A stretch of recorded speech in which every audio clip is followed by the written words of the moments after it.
Class 9th कैसे हैं आप सब। एग्जाम्स का फियर? नो डियर, एग्जाम से नहीं डरना है। बस एग्जाम्स में जो जो चीजें हमें प्रॉब्लम कर सकती हैं उसके लिए पहले से ही तैयारी करके चलेंगे, ठीक है। तो जो सबसे ज्यादा प्रॉब्लमेटिक चैप्टर आप सबको लगता है वो है टर्म 1 के अंदर, वो है फैक्टराइजेशन, जिसमें कि क्वेश्चन जो है वो थोड़े से ट्विस्टेड आते हैं। जैसे क्वेश्चंस आपने क्लास में या फिर एनसीईआरटी बुक से किए हैं, सेम डिट्टो क्वेश्चंस वैसे नहीं दिए जाते हैं। क्वेश्चन थोड़े से ट्विस्टेड फॉर्म में दिए जाएंगे। आपका कॉन्सेप्ट, आपका आईक्यू या आपका कॉन्सेप्ट या पर्टिकुलर आपकी प्रैक्टिस को चेक करने के लिए ही ये किया जाता है, ठीक है। तो डरने की कोई जरूरत नहीं है। हमने इसी आइडेंटिटी पे लास्ट क्लास में 8 क्वेश्चन किए थे, आप सबने प्रैक्टिस किए होंगे। आगे के क्वेश्चन आज 14 तक मैंने लिखे हैं, इनको आज हम डिस्कस करते हैं।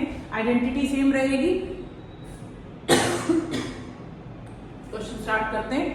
तो पहला क्वेश्चन है हमारा, जिसमें कि मैंने आपको बताया था कि स्टार्टिंग में क्वेश्चंस में आपको धीरे धीरे दिखाई देगा कि भाई आइडेंटिटी है, लेकिन क्वेश्चन वही डिफिकल्ट होते हैं जिनमें देखकर हम आइडेंटिटी नहीं पहचान पाते हैं। तो हमने यहाँ देखा कि पहले क्वेश्चन में देखकर कोई आइडेंटिटी समझ नहीं आ रही है। अगर क्यूब वाली भी तुम्हारे दिमाग में आती है तो बेटा क्यूब यहाँ है, लेकिन यहाँ तो नहीं है ना, और ना ही बना सकते। तो पहली चीज जो हर फैक्टराइजेशन के क्वेश्चन में अप्लाई करनी है कि भाई कॉमन लेना है। मतलब ये तो समझ लो एक शगुन है, करना ही करना है। कोई भी काम शुरू करने से पहले हम हरि ओम करते हैं, कुछ लोग जो है मतलब हाथ जोड़ते हैं, ओम लिखते हैं, कुछ पेपर स्टार्ट करते हैं ओम लिखते हैं। तो मतलब वट आप कोई भी एक शुभ काम है, मान के चलो भी फैक्टराइजेशन को क्वेश्चन का श्री गणेश करना है, तो आपको बेटा कॉमन लेने का शगुन तो करना ही करना है। तो कॉमन लेंगे। देखिए दोनों एक्सप्रेशन या दोनों टर्म्स में कुछ कॉमन दिख रहा है, बिल्कुल दिख रहा है। x कॉमन है, 1 - 64x। जैसे ही कॉमन लिया ना, आपकी जो समस्या है ना, जो दिख नहीं रहा है, जो छुपा हुआ है, वो दिखने लग जाएगा आपको। तो हमने यहाँ पर जैसे ही x कॉमन लिया, हमें दिखा 1 को हम 1 का स्क्वायर लिख सकते हैं, और 64 को हम क्या लिख सकते हैं, 8x का होल स्क्वायर। होल स्क्वायर वाली की इंपॉर्टेंस मैंने आपको लास्ट वीडियो में भी बताई थी कि होल स्क्वायर बनाना जरूरी होता है, अदरवाइज आप आइडेंटिटी नहीं लगा पाओगे। तो x, अब ये आइडेंटिटी बन गई, a के प्लेस पे 1 है, b के प्लेस पे 8x है। एक बार प्लस कर देंगे, एक बार माइनस कर देंगे। तो ये हमारा पहला क्वेश्चन था आज की क्लास का। वैसे ये RS अग्रवाल, अच्छा मैं आपको एक्सरसाइज बता देती हूँ। हम RS अग्रवाल कर रहे हैं, एक्सरसाइज 3B कर रहे हैं, और इसके पिछली वीडियो में मैंने फर्स्ट टू 8 क्वेश्चंस सॉल्व किए थे आपके लिए। आज मैंने 9 to 14 यहाँ लिखे हैं, ठीक है। इनको आज डिस्कस करते हैं। अगेन यहाँ पर देखिए 10th क्वेश्चन में अगेन कॉमन लेने का शगुन तो करना ही है हमें। तो हमने यहाँ पर कॉमन क्या ले सकते हैं, 8 और 18 में कुछ कॉमन दिख रहा है, 2 तो दिख ही रहा है भाई, a कॉमन है, वेरी गुड। तो 2a हमने कॉमन लिया, तो क्या बचा बेटा, 4b² और यहाँ 9a², ठीक है। कॉमन लेने में थोड़ा अपने ऊपर शक हो, कोई दिक्कत नहीं है, मल्टीप्लाई करके देख लेना। 2 4 जा 8 है, a और एग्जैक्टली है, b² भी है, ठीक है। तो थोड़ा सा ध्यान से कॉमन लेना है। कॉमन लेना बहुत इंपॉर्टेंट होता है। कॉमन लेने के बाद बचे हुए नंबर्स में ही आइडेंटिटी लगती है। तो यहाँ हमने इसको होल स्क्वायर बनाना है, 2b का होल स्क्वायर - 3a का होल स्क्वायर। आइडेंटिटी तो दिखने ही लग गई है, बस अब एक लास्ट फॉर्मेलिटी करनी है, इसको लगा देते हैं।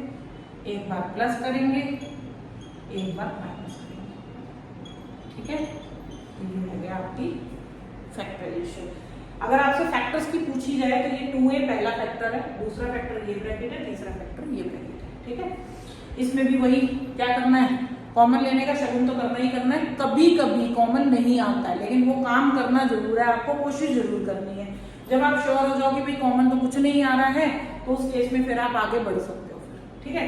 यहाँ पर बेटा क्या कॉमन ले सकते हैं, 6 कॉमन आ सकता है, बिकॉज 150 से 6 डिविजिबल है। कंफ्यूजन हो तो 150 को 6 से डिवाइड करके देख लेना। तो हमने डिवाइड करा, 6 कॉमन आ गया, 25 - x², ये बचेगा आपके पास, ठीक है। अब 25 को होल स्क्वायर कैसे बनाएंगे, 5 का स्क्वायर, x का स्क्वायर। आइडेंटिटी तो दिखने ही लग गई है, बस अब क्या करना है हमको, 5 + x और 5 - x। तो हमारे ये हो गए 3 फैक्टर्स, ठीक है। आगे बढ़ते हैं, फिर से वही कॉमन लेने का शगुन, ठीक है ना। तो 2 कॉमन लिया, 1 - 25x², वेरी गुड। यहाँ पर 1 का स्क्वायर, 5x का होल स्क्वायर ले लिया कॉमन। आगे चलते हैं, आइडेंटिटी लगा दो, ठीक है, ये आपके 3 फैक्टर्स हैं। 13th क्वेश्चन में फिर से वही कॉमन, तो यहाँ तो साफ साफ दिख ही रहा है 20 और 45 दोनों 5 से डिविजिबल है, तो 5 ही कॉमन ले लेते हैं। 5 कॉमन लिया, 4x स्क्वायर माइनस 9, 5 2x का होल स्क्वायर माइनस 3 का स्क्वायर। 9 को क्या लिख रहे हैं, 3 का square. Whole square is very important, whole square जरूर लिखना है, भूलना नहीं है उसको, ठीक है। तो यहाँ पर क्या करेंगे, एक बार प्लस में लिखेंगे, एक बार माइनस में लिखेंगे, ठीक है। ये अब आइए 14th क्वेश्चन पे। 14th क्वेश्चन जब आप देखोगे, आपको देखने में शायद ऐसा लगेगा, आपने एक आइडेंटिटी भी पढ़ रखी होगी a plus b whole square, देखने में कुछ ऐसा ही लग रहा है ना, एक्सपैंड का क्वेश्चन है, बट क्वेश्चन बेटा ये सारे फैक्टराइज के, तो जब क्वेश्चन फैक्टराइज का तो हम एक्सपैंड क्यों करेंगे, ठीक है। एक्सपैंड नहीं करना है आपको। इस पूरे ही टर्म को अगर मैं a मान लूं और इधर होल स्क्वायर बना के b बना लूं, तो क्या मैं a square minus b square नहीं लगा सकती, बिल्कुल लगा सकती हूँ। तो हम क्या करेंगे, इसको, ये तो होल स्क्वायर में ऑलरेडी है, तो इसको एज इट इज लिखिए, लेकिन ये जो 4c है इसको हम लिखेंगे 2c का होल स्क्वायर, ये एज इट इज लिखना। अब ये पूरा a की तरह कंसीडर करिए, इस 2c को b की तरह कंसीडर करिए, ठीक है जी। और a square minus b square लगाइए, और a square minus b square की आइडेंटिटी क्या है हमारी, a प्लस बी नहीं, ठीक है। अब अगर a प्लस बी मुझे लिखना है, तो a प्लस बी का मतलब होगा 3a plus 5b plus 2c, और अगर मुझे माइनस करना है तो मैं ऐसे करूंगी, ठीक है। तो ये हो गया हमारा, ये हो गए हमारे 14 तक क्वेश्चन। मैंने अपनी तरफ से पूरी कोशिश की है कि मैं कोई भी स्टेप मिस ना करूं, कोई कॉन्सेप्ट, कोई पॉइंट ना छोड़ूं, लेकिन हो सकता है कि कोई स्टेप मुझे लगा हो कि शायद आप सीख गए हो पिछली वीडियो में, या फिर आपको पता होगा, बट अगर कुछ छूटा है प्लीज मुझे जरूर बताना, सो दैट मैं आगे जो और क्वेश्चन हम लोग सॉल्व करेंगे उनके अंदर मैं और ज्यादा डीपली एक्सप्लेन करूंगी आपको।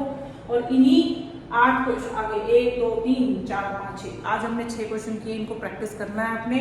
8 क्वेश्चन पिछले, 6 आज के, टोटल 14 क्वेश्चन हमने प्रैक्टिस किए हैं। ये 15 के 15, 14 के 14 क्वेश्चन आपके प्रैक्टिस होनी चाहिए, और मेरे को डाउट जरूर बताना। वी विल रिपीट इट, हम रिपीट करेंगे, दोबारा हम डिस्कस करेंगे, और मेरे को अपने डाउट जरूर बताने आपने। So best of luck for your upcoming mid term exams, keep practising, bye, take care.